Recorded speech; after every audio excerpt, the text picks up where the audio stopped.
Okay, I wanna keep this short, so let's get into it. This time we're gonna be diving a bit deeper into the abyss that is playing Planetside 2, but before that, a disclaimer. While I am confident in my game Sens of Planetside 2 after a couple thousand hours, I'm not as vested in the technical aspects of the gameplay, so it would be disingenuous to explain a concept that others can or have explained infinitely better. So for the purposes of this video, I will be simply presenting some of the more off-the-beaten-path aspects of the game, and when I can, I'll be turning you to people who can run circles around my max while knifing me to death. First up, install Recursion Stat Tracker. It's an add-on to the game that, among other things, displays Crosshair in the middle of your screen, even when hipfiring. You wanna go to the Recursion site. Click Get Client, download the app, and install it. Location doesn't matter. When you're finished, run the program. Log in or create an account, wait for it to load up, then close the site tab, and type your character's name in this input bar. Click Add to save it. When you launch the game, you should see this overlay, and your character should have a brand new crosshair. Click the tilde button to open up your overlay and see your session stats. Here is a Google Drive with a variety of crosshairs for you to choose from. Find the one you like, simply download it,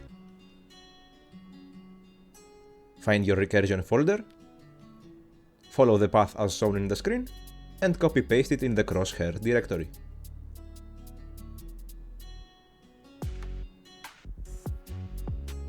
Now open up your recursion, select Crosshair Overlay, click Configure, navigate to the crosshair you like, and save. Next, unless you're running Planetside 2 on a quantum computer, you will get mad FPS drops in big fights. That's why most of the player base plays on the so-called potato settings. Also, the game is almost unplayable on ultra settings.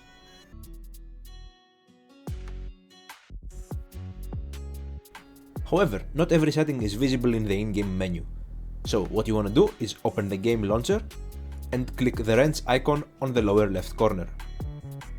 Click Open Game Directory and find the useroptions.ini file.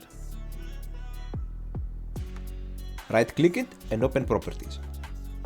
Make sure the read-only checkbox is not selected.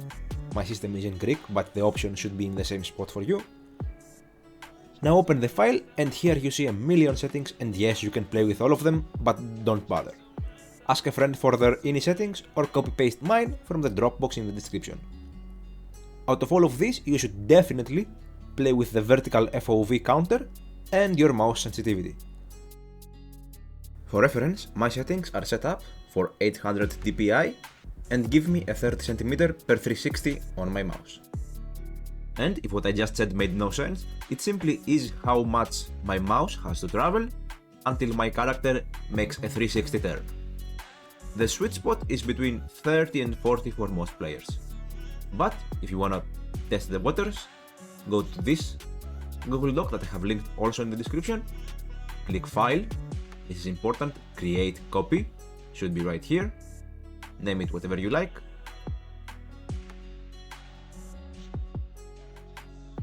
Once you are in your own copy of the document, go to this first cell and input your DPI, 800 in my case. Then on the field below that, you wanna enter your desired centimeter per 360. Let's try 30. Immediately you see the next values have been recalculated. Likewise, for the 1.35 zoom sight, we're gonna go about double what our hipfire aim is. Let's try 60, and again the values change.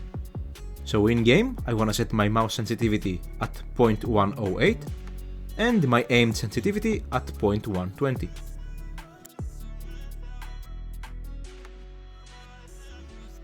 Make sure once you're done with your settings to come back to this user options ini folder, go on properties again and tick read only. It's also recommended to have a backup of this text just in case your game crashes or you have to uninstall, you don't have to go looking again for it. Next, you should change between Hipfire and aiming down sights depending on how close your opponent is or will be. That millisecond can mean victory or death.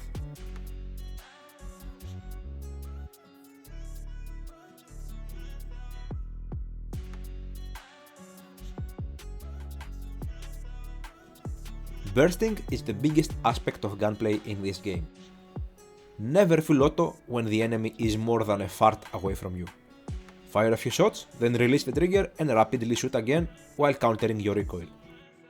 Here's a video from Shrimp, a top tier player, explaining it 10 times better. Moving on. Aim for the head. Consciously make yourself move your crosshair to the enemy's head. To make that a bit easier, always look up. Sounds stupid, right? What do you mean, like look at the sky? No! You'll find yourself reflexively shifting your crosshair to the floor because it broadens your field of vision. Bad planet man. That means you have to waste half a second to raise your gun at the opponent's head level. Yeah, dead. An easy way to get used to that is to track these yellow lines that exist in most buildings. That is how high a character's head is. Most experienced players are aiming where your head will be before they even see you.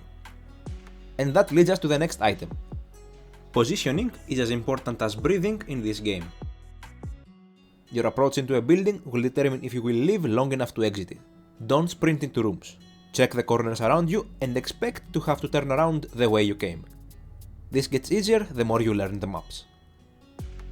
Here's a link to a playlist from Doc P showing how positioning can improve your sessions. And lastly for this video, Planetside 2 translates bullets hitting you in a very annoying way. Basically because of the latency difference between you and other players, sometimes you might see yourself behind cover, but in your opponent's screen you're one step behind. That will, on occasion, make it seem like you got killed through a wall, and you'll get the urge to spam the chat cheater spotted colrel. Just know that usually that is the game being dumb and not the enemy being a hacker. As a last part to the basics of Planetside 2, look for another video down the line showing all the small tips and tricks you can use to spice up your game, like working as intended wall jumps and other trickery. Alright, that's it. Adios!